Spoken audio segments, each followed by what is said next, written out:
Cherry's three. He's good. Johnny Walker matching up against control. His shot. Bruce score. They score. They tie the game up 2-2. Some drives out for Robbie Ryan. Her three right on the money.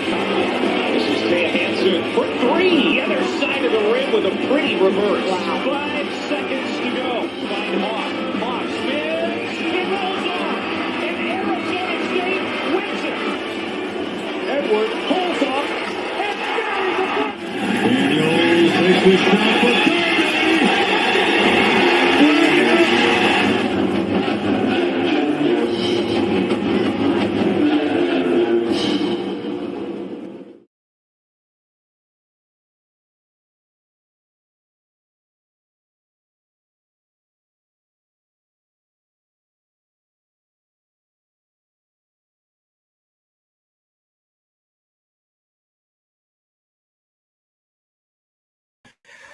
What is up, everybody? Happy Wednesday. Welcome into Pitchfork Lunch. Yes, I am Michael Caracino at Diablo00 on X, the artist formerly known as Twitter. You catch the show live here, Pitchfork Lunchers, as you know, my Facebook, and yes, on YouTube, my twice a show PSA. Go to my YouTube. If you missed any interviews, we had a phenomenal chat yesterday with Jeff Metcalf. Again, was it the Arizona Republic for years, covered obviously ASU women's sports, but Olympics as well. And we had just a great conversation, obviously talking volleyball, Sweet 16. It's one day away as they get set to take on the Cardinal of Stanford. And, but yeah, if you go to my YouTube channel, it's at M as in Michael. You can search it at M as in Michael, V as in Victory, C as in Cat 005 at MVC005 on YouTube. Subscribe. Again, Jeff Metcalf, that interview. We've had JJ Van Neal, who just recently not only was Pac-12 Coach of the Year, but was the Southwest Region Coach of the Year. We found that out yesterday morning, just a little bit before the show started. So Jeff and I were talking about that as well, but just you missed that interview. Like I said, Coach Van Neal's been on. Coach Winkworth from soccer, who had just a great season. Coach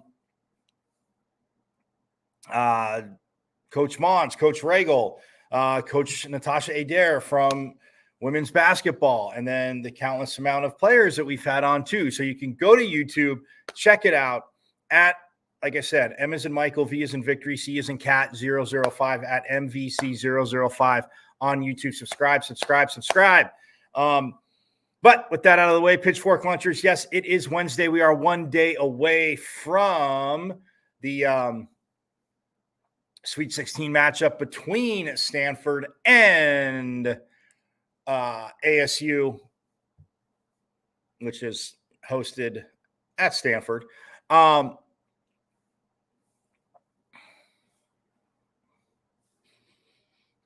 What was I going to say? Yes. So that is tomorrow. And it is, again, a little bit of a late start here in Arizona, 9:30. It's an 8:30 start in California, since they are an hour behind us, but 9:30, and it's going to be on ESPNU. You can check it out. This team looks exciting. I mean, Jeff and I were talking about it yesterday. I mean, just even the stories within the team, but look, just the way they have played, and Jeff said it as he always does, but Jeff said it great, to the point where, you know, a new coach comes in, and a new coach comes in for a reason, as I've said before too, but you know, it's been struggling, and then half your roster, a little less than half, but still hits the transfer portal and transfers, and you have 9 players in the spring, and you manage to get obviously more players in, work the transfer portal a little bit, and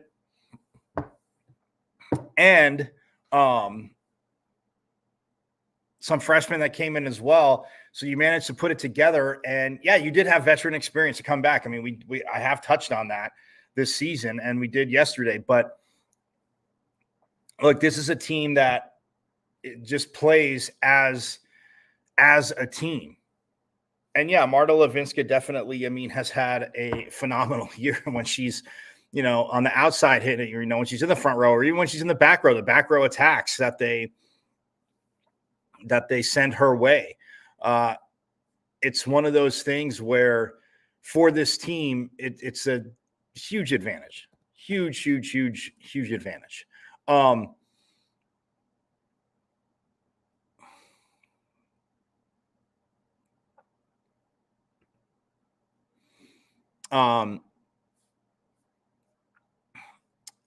But yeah, I mean, it's, and then, I mean, with what she did, obviously leading the team in kills, like I said, and she was fed quite a bit, but and delivered, obviously, to overstate the obvious. But like Jeff said yesterday, man, if you haven't been out there and to see them, yeah, it's kind of a bummer because they are on the road now. And to look at it, and then so that's coming up obviously tomorrow night, 9:30. Talk a little bit more about that. Men's hoops, they are taking on SMU. That is tonight at Desert Financial Arena. For you fans that may have not known, I'm sure you did, but just in case you didn't, men's hoops will be taking on SMU in this homestand that they've been on, and in which they are 5-2 right now, 4-0 at home. Gotta love that. 1-2 on a neutral site.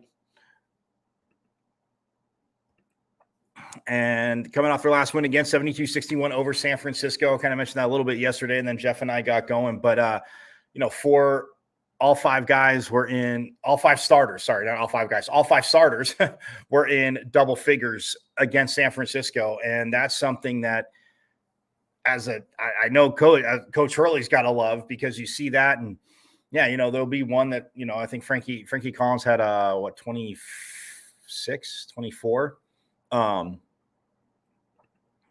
To lead all scorers. No, he had 21 to lead ASU, to lead all ASU scorers. Jonathan Mogbo from San Francisco led all scorers with 23, but still, you had five guys, all five starters in double figures.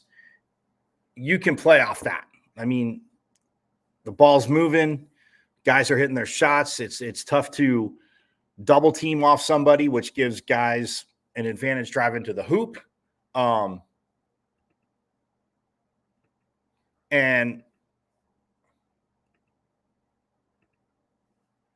it gives guys an advantage driving to the hoop, as we know. And, the free throw shooting, it's one thing I've talked about. Yes, it's early in the season, but that's something, and Coach Hurley addressed it after the Sam Houston win about, obviously it's something that's got to get better. Guys are, working on it. And it's just something you'd love to see. Obviously, a free throw, a free shot, nobody defending you, that, hitting at least an 80% clip. And that's one thing, again, to look out for tonight. I mean, when we look at SMU,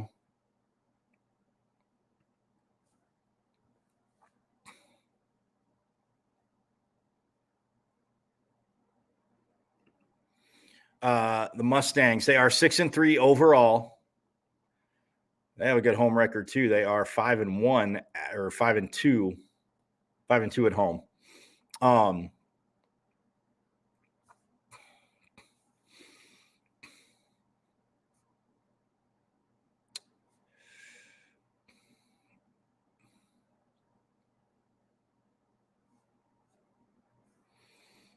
They have wins this year, real quick, against Southwestern, Western Illinois, Lamar, West Virginia, and the University of Louisiana Monroe. Their losses are to Texas A&M. They lost 79-66, and then they lost 69-61 to Wisconsin in the Fort Myers 2023 Fort Myers tip-off, which was in Fort Myers, Florida. They also lost to Dayton 60 65-63. And then they did get a win over Texas A&M Commerce on Sunday, 90-47. So now they head to Tempe to take on Arizona State. So, I mean, it's a team that, when challenged right there, I mean, just a little bit, you can see that they've had their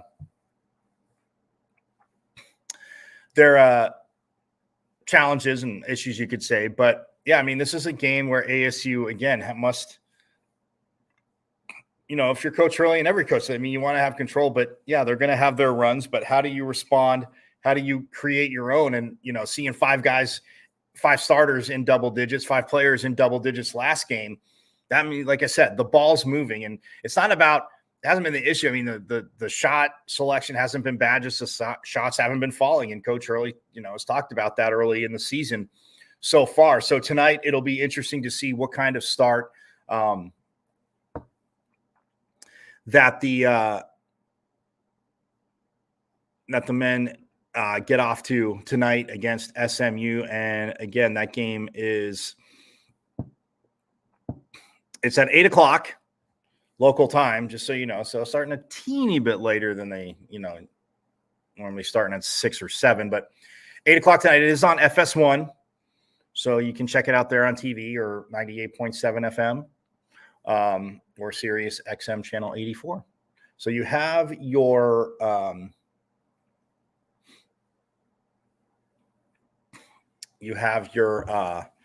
options for that. So to check it out. But yeah, again, 8:00 tonight, and we will see if they, can improve to 6-2 and 5-0 at home. So trying to keep that unblemished home record. And then Saturday they go to the 9th. They go to they're playing at USD at San Diego, and that's at 8:30 p.m. Well, here, but 7:30 in San Diego. And then on December 16th, a week from Saturday, they will be at the US LBM Coast to Coast Challenge in Fort Worth. They'll be taking on TCU, team that they just fell short to in the tournament. So a matchup there, and then they'll return to the Valley for the Jerry Colangelo Hall of Fame series. That is on Wednesday, November 20th, as they take on another tough opponent in Northwestern on December 20th. So again, winding down a little bit before finals. Again, the game, like I said, today, and then Saturday, and then the 16th, and then the 20th, but then they don't play again until the 29th. They start conference play in Northern California at Stanford and at Cal. And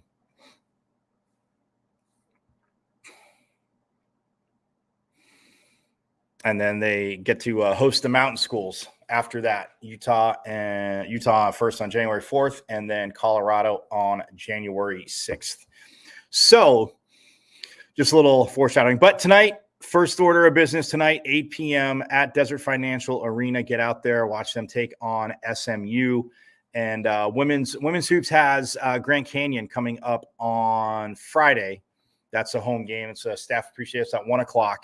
1:00 game Friday. And like I said, they're 7-2 right now. And we talked about it yesterday too. I mean, that loss to Grambling, a little tough, but they came back. And so we'll see. But this is a team that, like I said, Natasha Adair, and they're going to battle. And we saw them battle last year. And I know I've said it more than once, but the record was not good last year. And it's not trying to just, find the, silver lining and moral victories and, the rainbows and unicorns.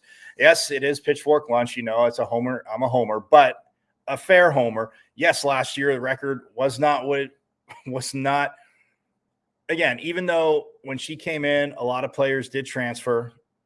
She brought some players in, didn't bank on having, knock on wood, that many injuries.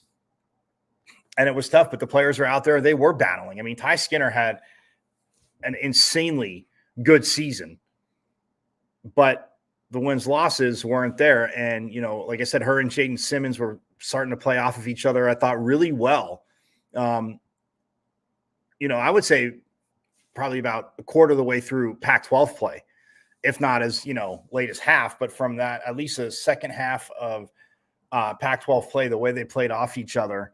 But yeah, there was a lot of injuries. They were outmanned, as we say at times. And it's just, but they didn't stop fighting. They didn't stop playing hard for Coach Natasha Adair. So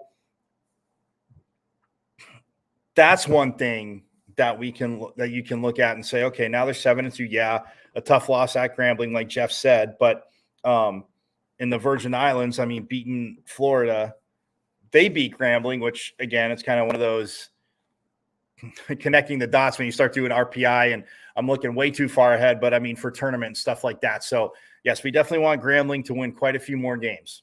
Sun Devil Nation, we do. And obviously for ASU to win some, but that's why I asked Jeff yesterday, can teams probably might come in overlooking them, especially in conference play. And like Jeff said, who can pick off who? Because there's going to be some of that. UCLA, obviously, the number 2 team in the country right now in women's basketball. But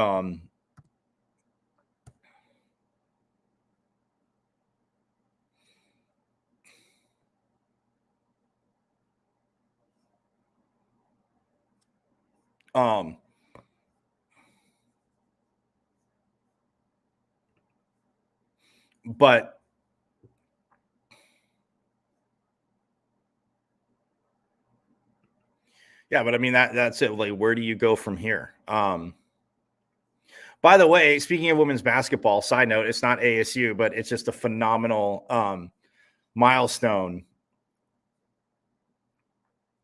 Caitlin Clark is closing in. The Iowa guard is closing in on the 3,000 point milestone. And she needs 22 points to do it, become the 15th player in the NCAA era to reach 3,000 points. But where does she have to try and get those 22 points? Oh, yes, the Battle of Iowa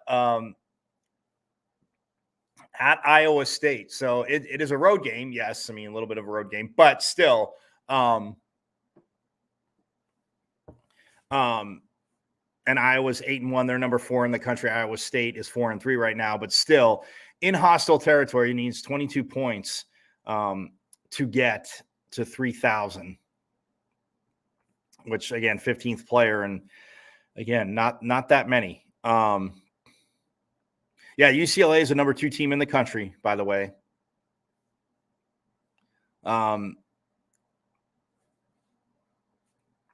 And as for the Pac-12, there's quite a few ranks. So UCLA is number 2. USC's 6. They're Los Angeles foes there. UCLA's foes. Yeah, USC 6. Colorado is 8. Stanford's 9. Utah's 11. And that is all for the Pac-12. Not bad. So 5 teams right now. And that's in the AP. The coaches poll has UCLA 2, USC 6. Actually has Utah 7, Colorado 8, and then Stanford 10. So, yeah, Stanford has dropped a game. They dropped a game to Gonzaga, who's not even ranked. But again, it's hoops. It's early season. And not an excuse. I'm just saying Gonzaga outplayed them. And Utah actually lost. Jeff talked about that. Lost one of their players. But, yeah, so that's where the Washington State is 21 in the AP as well. So, okay, I'll reset. UCLA is 2. USC is 6. Colorado's 8. Stanford's 9. Utah's 11. And then Washington State is 21. So 6, and they're up 5 spots.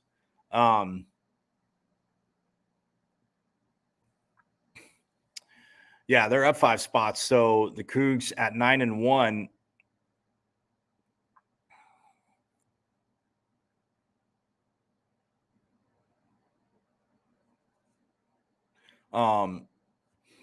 Yeah, so they're at 21. So 6 teams. So half the conference in the top 25 right now. And of course, South Carolina, number 1. I know, no surprise there, right?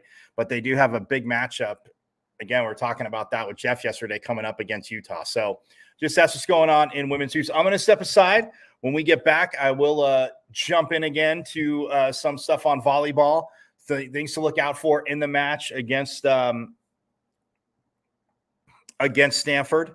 As again, it is tomorrow night, 9:00 here, 8:00 where they're playing in Palo Alto at Stanford. So that is what we have going on. So I'm going to step aside when we get back, talk more volleyball, and then we'll also get into men's hoops as well here on Pitchfork Lunch.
All right, back here on Pitchfork Lunch. I am Michael Caratino at Diablo00 is where you can find me on X, the artist formerly known as Twitter.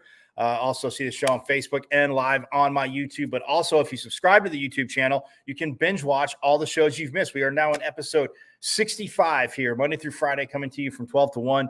There's only one day for not feeling well that was missed, but nonetheless, coming to you every day, Monday through Friday, 12 to 1, going all around Sun Devil Nation, bringing you obviously games, previews, interviews, coaches, players, insiders, all that good stuff, all here on Pitchfork Lunch. You want to get involved, hit me up at Diablo00 on X, and questions, thoughts, any interviews you might like to see, maybe that I somehow haven't thought of. I'm not saying it has happened. It could happen. Who knows? But anyway, hit me up on Twitter at Diablos, or on X at Diablo00 for that. But the volleyball matchup tomorrow, the Sweet 16 matchup, as we look at the brackets, obviously in the Stanford quarter, which is where ASU's at. I love if you go to the NCAA.com page, it has regional semifinal spots are set after wild first two rounds of tournaments. And who do they have in the picture? That's right, Sun Devil Nation, forks up, our Lady Sun Devils right there. So it is very, very awesome. And against the match, it looks, the match against BYU. And like Jelly Sear said to us on Monday, again, you missed that interview. Hey man, it's up on YouTube. It's up on my YouTube channel. So you can subscribe, go check it out. Please subscribe though. Share them, binge watch them, enjoy them. But yes, it is a picture of the Sun Devils, which I absolutely love. But yeah, the Sweet 16 is set. So on the one side in the Lincoln quarter, Nebraska will play. Number 1, Nebraska will take on number 5, Georgia Tech, just to give you guys an overview real quick before we get into the match. And then an all SEC matchup between number 2, Kentucky, number 3, Arkansas.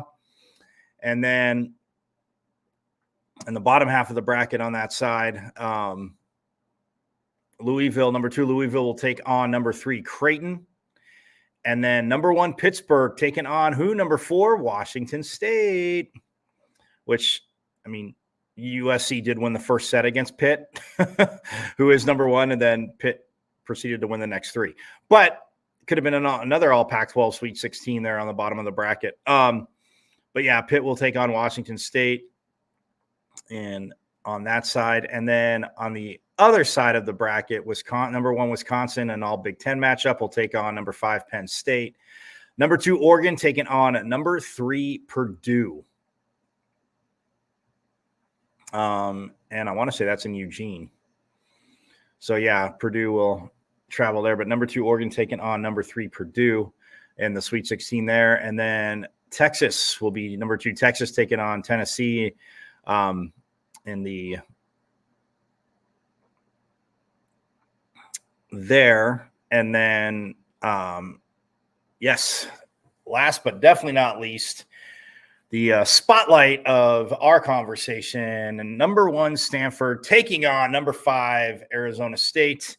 And again, that's at 9:30 local time. I said 9:30 local time and 8:30 there at Stanford, but it's at, it's going to be on ESPNU for those that don't know. But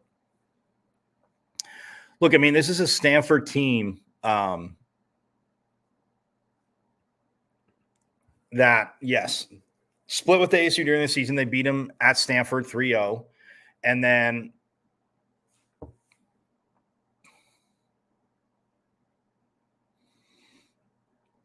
they beat them at Stanford 3-0.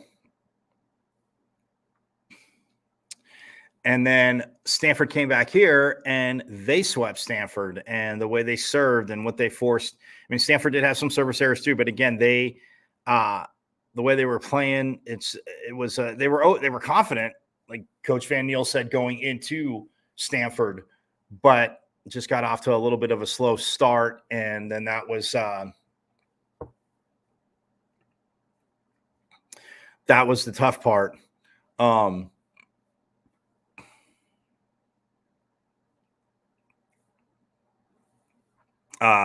Stanford got off to a fast start. ASU, not playing it well, had some errors, but like Coach said, that Stanford force, but they were, again, just out of sorts, and they lost 3-0 to the number 3 team in the country. Then you fast forward to, and that was on September 29th, by the way.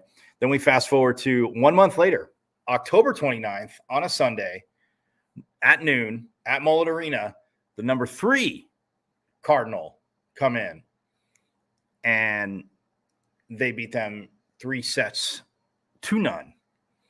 And just to give you guys a little bit, because I didn't talk about that, but it was 25-16 in the first, and then 25-21 in the second. Was it closer than 25-14? That was the biggest beatdown Stanford's taken all season, because, again, 16-14 at this level, that's that's a beatdown. And when you look at it, I mean, ASU had 41 kills to Stanford's 34. They doubled Stanford in aces, 6-3. Blocks, Stanford did have one more, 7-6, but assists, 39-32 in favor of ASU. And then digs, also in favor of ASU, just slightly, but 50-47. I mean, Stanford hit 194 for the match. Like, that doesn't happen. And that's why Jeff was saying yesterday, it's not going to go 3-0 either way. They hit 194 for the match when ASU hit 311. Levinska had 17 kills that day. Roberta Habello also had 9 kills. Claire Jeter with 5. Jeter had three of the team's 6 aces. Jelly Sear had 2, and Shannon Shields had the other one. But Katie Barrett had 12 kills. You look at Kendall Kipp. She had 2 aces. She also had 5 blocks, did Kendall Kipp. Cami Minor, the setter, she had 30 assists. Diggs, Olivia Oglive had 16 to lead Stanford. But, I mean, you look at that, and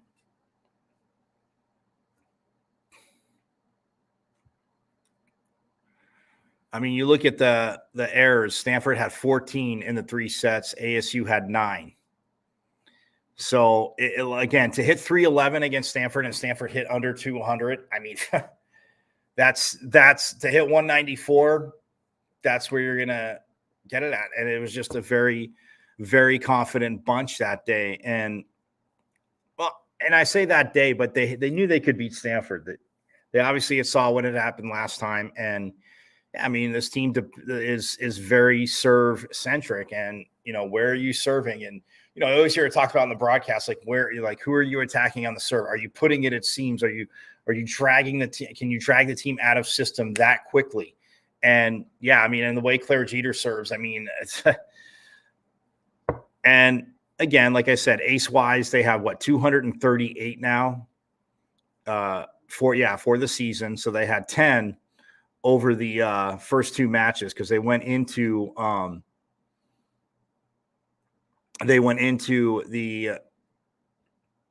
postseason, the first 2 rounds with 228. So they got 10. That's fine. You'll take that 5 a match. But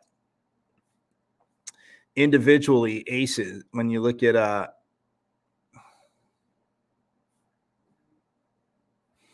both Claire Jeter, Marta Levinska, who had 5, she now has 43. And then both Claire Jeter and Mary Schroll have 42. Shannon Shields has 39. Jelly Sear has 33.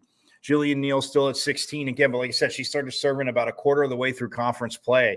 And it has just been Coach noticed it in practice, and, where she was hitting it, or how she, where she was putting it where they needed to. And again, 16 aces for Neal. But yeah, Levinska, I mean, against BYU just was on fire. Like I said, 43 for her, 42 each for Jeter and Schroll, 39 for Shields, 33 for Jelly Sear, and then 16, like I said, for Jillian Neal, 238. And their opponents have 108 against them. So, I mean, that's 120 plus 120. You'll take that all day. And then kills wise, Marta Levinska up to 554. Jelly Sear hit 312. Roberta Habello now at 242. Claire Jeter at 191. Maddie McLaughlin now at 106. Shannon Shields over 100 as a setter, 102, but 554 for Marta Levinska. That's just wow. I mean, that's huge. And we talked to Jelly, and like she said, I mean, the film that her and Coach Van Neal watched about, feeling that the offense was slow on the left side, and she has just gotten hits and gotten opportunities and just ripped it. Like I always say, pull the string and just rip it. And she has gotten those opportunities, and she has delivered. And then you look at, like I said, her aces at 39, her digs, defensive wise, 317 digs for Jelly Sear, which is second to, of course, the libero, Mary Schroll. Schroll with 428, and that's a transfer. And then Jeff and I talked about it yesterday.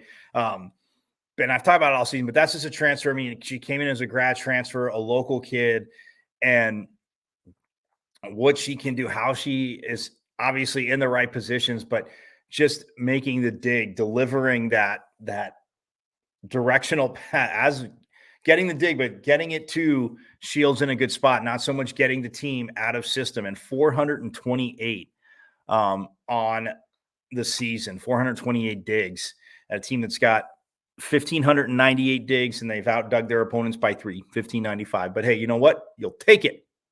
But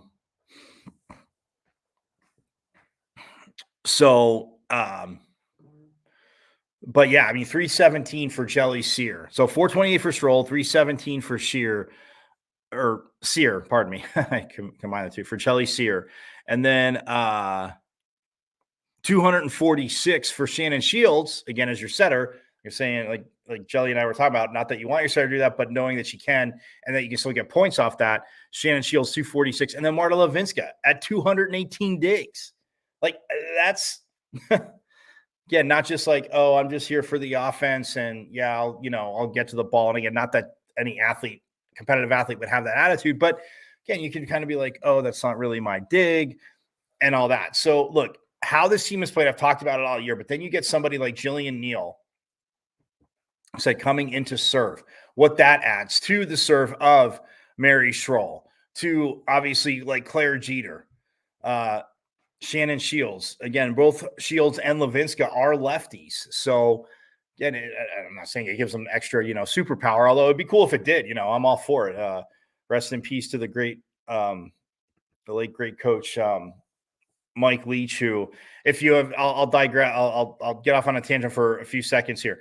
Pitchfork Lunchers, if you have never seen the press conference when Mike Leach was up at Washington State about the battle of the Pac-12 mascots and how they would all fare, or who would fare, like what's going, like, just again, the detail he went into, all that funny stuff. It is a phenomenal interview. So I suggest you look up Mike Leach interviews, but when you could search for Battle of the Pac-12 mascots, because it is absolutely epic and as only Mike Leach could deliver. But again, I would say definitely check that out.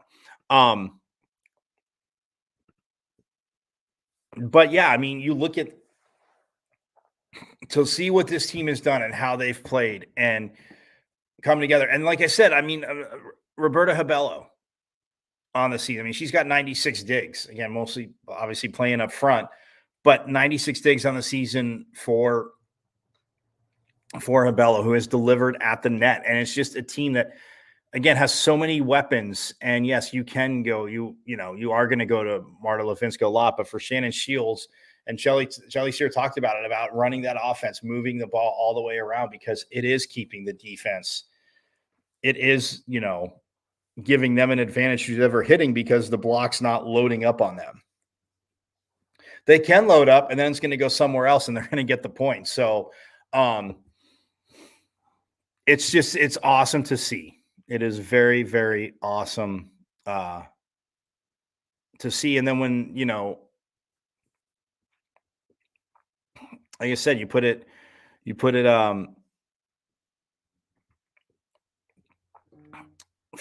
kill wise, for a team that's got, like I said, 1,540 kills this season.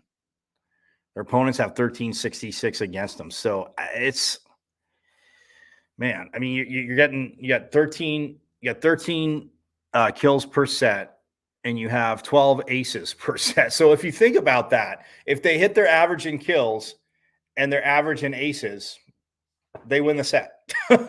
Like, it's 25. There you go. But yeah, how Coach Van Neal has them playing, this, the confidence this team has, and the fire and the competitiveness. And you heard it from Shelly Sear. Like, it's not like, oh, fake chip on it, everybody's overlooking us. Like I said, you don't care about rankings. Players, coaches are like, if we take care of business, then there will be a number to the left of our name, right? And I mean, Charlie Turner Thorne, who we've had on the show, you could check that out. You used to say that all the time, right? But in this day and age, it's impossible not to look unless they turn off, and which they could. I'm not saying they can't or they wouldn't, but turn off all levels of social media and then go play your game. And, but like Jelly said, like, yeah, the brackets, Georgia, BYU, and outside of, homers like me figuring they can be both, and they controlled both. They said, okay, here you go. Well, we play in the Pac-12 and you guys don't. So yes, I know, just for the last season, but nonetheless,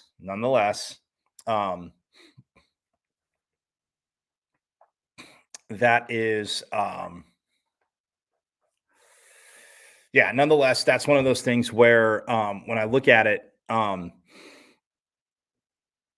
I said, they're not going to turn their social media off, but it is motivation. But all that outside motivation, like I've heard a ton of coaches and even players say, like, yeah, it fuels you as you're practicing. And you always hear coach say, these matches are won, games are won, matches are won in practice. How are you practicing? yeah, not everybody's always going to have their best day. But how are you fighting through it? What are you doing? So look, Jelly Sear said it. Love her. Love the, that's like, the attitude of the team. Like they're confident. They're not, it's not an angry confidence, but they're just confident and cool. Don't respect them. Don't pick them. It's fine. Everybody's got their opinions, but I will say this. This team has an answer. They can answer. And it is awesome to see. So we'll dive into it again tomorrow before the matchup. Dive in a little more of Stanford and what what they've done. Well, not done the season, but stats wise, who to look out for. I mean, there was, they had a ton of players, which I will get that list again, but the all Pac-12 team. And there's 18, and there was a huge amount on the team from Stanford, and rightfully so. Marta Levinska was the sole Sun Devil that was on the first team, and they had 4 honorable mentions. But it's whew, and it's not a surprise. I mean, Stanford only dropped 1 match in conference play, and that's to who? Forks Up. That's right. It's Sun Devil Nation. But that being said, so yeah, I'm going to take a quick break. When we get back, we are going to talk men's hoops as they get set to take on SMU tonight at Desert Financial. Let's get out there. I'll be out there. So let's get out there and, cheer the Devils on the victory. But I'll take a quick break and we will talk about Bobby Hurley and the men's hoops team on the other side.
Oh, yes, back here on Pitchfork Lunch. I am Michael Caratenuto at Diablo00 on X, the artist formerly known as Twitter. And yes, the National Scouting Combine coming up in February. I will give more details about that. Yes, it is a lot of football, but there are multiple representation from actually different sports. I mean, yes, like arena football, pro football, yes, pro football, arena football. But the USA Olympics has had people out there. Wrestling has had people out there. So again, there's a lot of opportunity at the National Scouting Combine. As you see, they do a great job of putting it on. I will be out there in February for that, but it is in February. It gets you all the exact dates. And again, you can check it out. And if it, athletes again, and for football athletes that might not get invited to the combine, again, there's only a certain amount of invitations, and you can go there and you're getting the same test attention. And if you do well, then you have, not do well, but you can showcase how well you can do, and opportunities will arise for that. So that being said, but we are looking at men's hoops, and tonight, like I said, Coach Hurley and the Sun Devils taking on SMU as they come in to town. And again, the men look to stay unblemished at home, which we are a big fan of that. Pitchfork Lunchers, right? 5-2 overall, 4-0 at home, 1-2 on a neutral site. So, and but SMU again gets here tonight. Again, 8:00. It will tip off at Desert Financial Arena, and again, it's on FS1. If you want to watch it on TV, if you can't make it out, or if you're listening on radio, Tim Healy, who we've had on, and again, looking to have him on after the new year too, to wrap up obviously fall and what's going on with hoops and baseball coming up as well, as we've had Willie Bloomquist on. See, all the interviews you've missed, it is here on Pitchfork Lunch, getting them for you. But nonetheless, on FS1 and 98.7 FM, Sirius XM 84, 8:00 tip-off for SMU.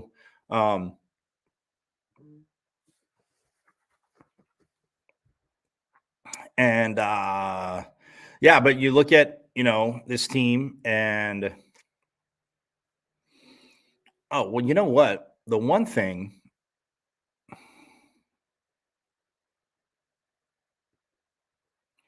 in the men's rankings, real quick, by the way, in basketball, I wanted to AP. You know who the number one team is? Pitchfork Lunchers. And I did want to say this to prove I can be fair. It is Vomitus. But it is that team down south. I will not call them by name because they are a rival. But they are the number one team in the country right now. They are 7-0. And they are up one spot from number 2.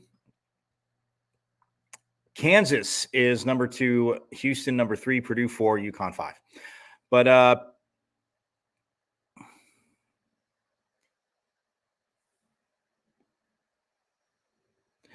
But for the Pac-12, that is the only representative in the AP top 25 is that team down south, who is the number one team in the land. In the AP, same thing as the coaches poll. I was going to say San Diego State too, but San Diego State's not in the Pac-12.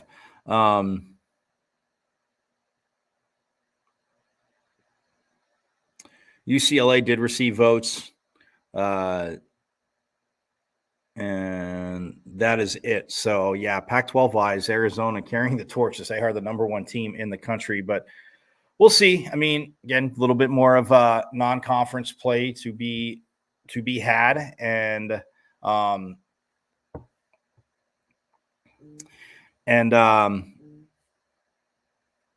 yeah, unfortunately, that team down south is number one. So just wanted to get that to you again in being fair. But we're going to talk about the Sun Devils and them getting a win against SMU and charging their way up to be ranked. Because again, you take care of business, you have more higher numbers on the left side of your column than the right side of your column. Chances are you end up in the top 25, and I don't think. Yeah, SMU's not there either. So, but nonetheless, but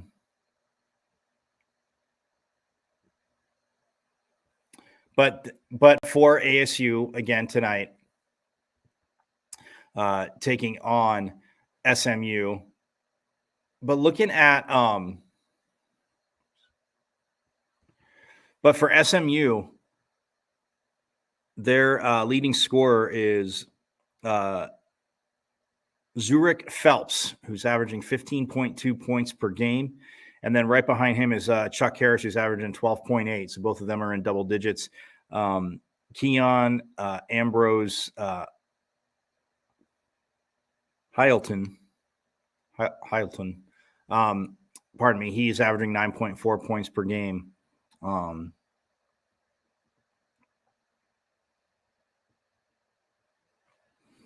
And Tyree Smith is leading the team in rebounds for them. But, I mean, yeah, it's a team that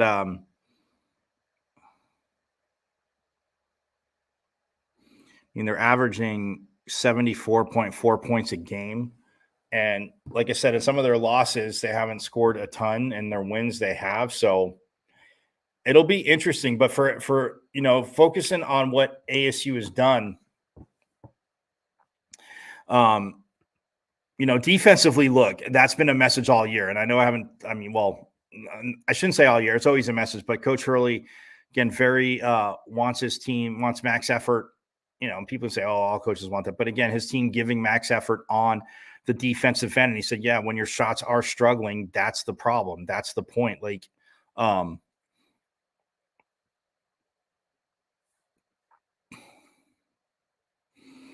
are being out-rebounded a little bit this year. They're averaging 36.9 rebounds per game to their opponent's 42.6. That's something that definitely needs to close, but they are turning their opponents over more a game. 76 on the season for ASU to this point so far, and then 103 for their opponents. So 10.9 a game. And yes, you'd love to see that come down, to overstate the obvious. They're shooting 28.5% from the 3-point line. Again, not great. Their opponents, though, they're closing out 3-point line. Their opponents are shooting 27. So when you look at it that way, but yeah, I mean, this team.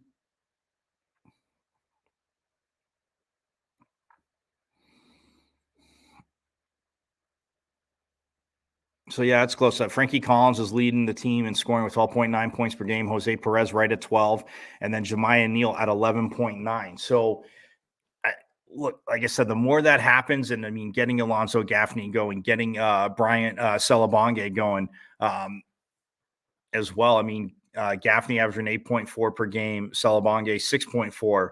So those will come up. Now, free throw wise, again,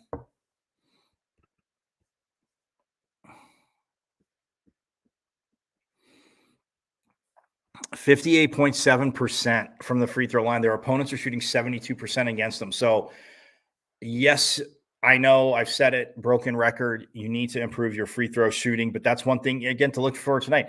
Now, their opponents are shooting 72%. So, like I said, once you start getting into the 72, 75 and up, like, I mean, it's a free shot. At that talented level, players should make those all the time.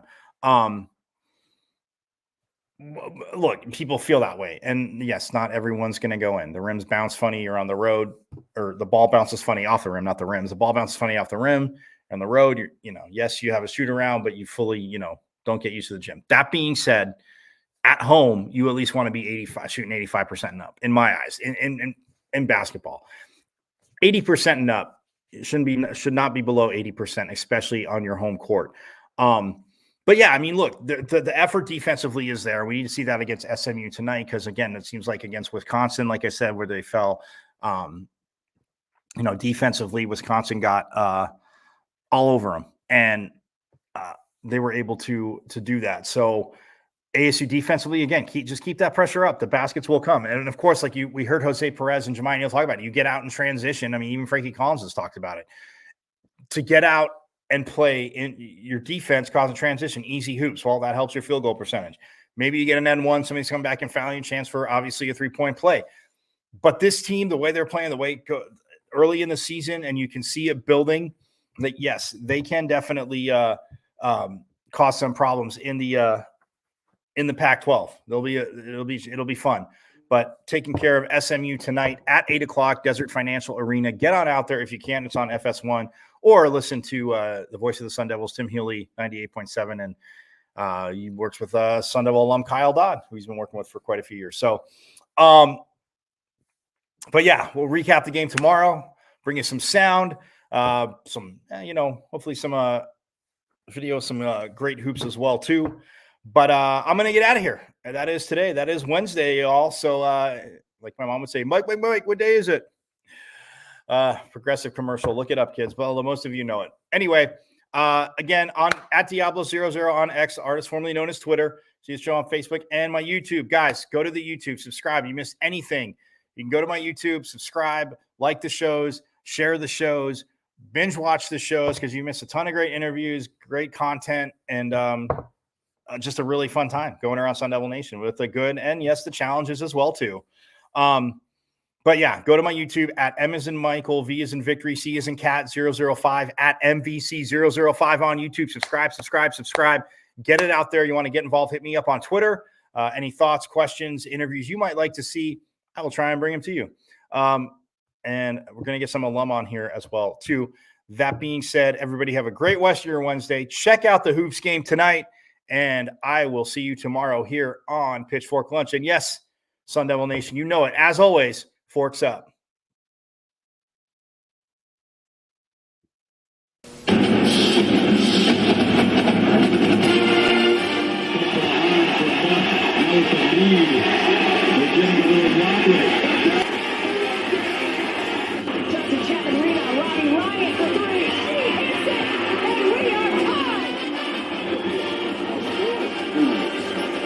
Cherry's three. Johnny Walker. Action up against control. His shot. Bruce score. They score. They tie the game up 2-2. Some drives out for Robbie Ryan. Her three right on the money. This is Taya Hansen for three. Other side of the rim with a pretty reverse. Wow. 5